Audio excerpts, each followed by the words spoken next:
Hey, it's Dr. Schmidt. So it's the end of my clinical day. Actually, I have one more patient. I'm trying to do this between patients. But I actually have two unrelated stories. The one is about having really good medical insurance is a bad thing.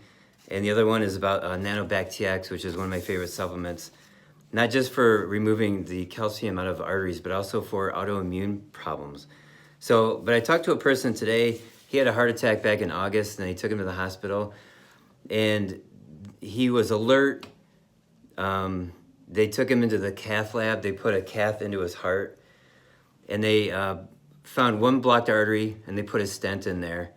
And he came out of the cath lab in full life support, and he spent the next month in the hospital. And they recommended a full heart transplant. They wanted to put a whole new heart into his chest. Now, he only had one blocked artery, and they wouldn't even tell him his cholesterol numbers. To this day, he doesn't know what his cholesterol number is, which means that it was normal. And having said that, his A1C was 9.1, so he's very diabetic. And now his A1C is like 6.5, I believe. I can't remember exactly. But diabetes is the cause of heart disease, right? It's not cholesterol. So, but they had to put a heart pump in. And a few days later, they realized that maybe they shouldn't have done that. He didn't need it, and they took it out. But the heart, it assists the heart pumping. But the heart pump will break red blood cells and cause kidney damage. So his kidneys were failing being on this heart pump.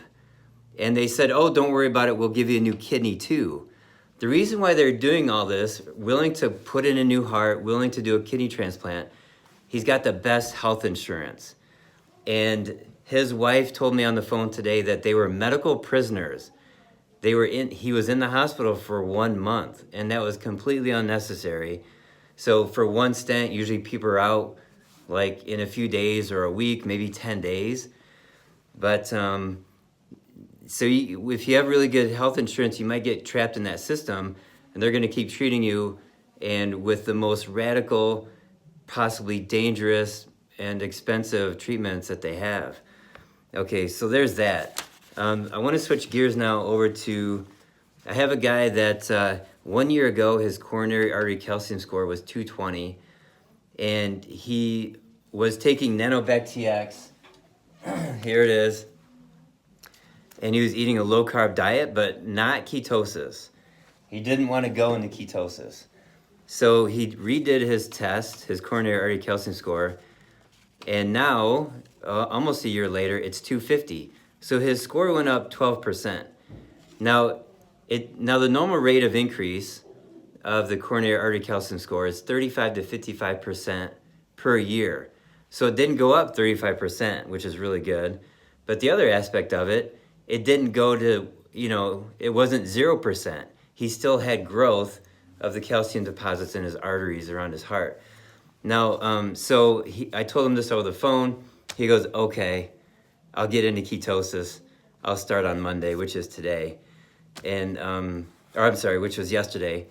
And so anyways, he was experimenting and trying to reverse the coronary artery calcium score just with the supplement alone. And he was partially successful with it. So I'm just telling you, it's really important to do ketosis. Okay, tomorrow night, Wednesday, 7 o'clock, I'm doing a live lecture.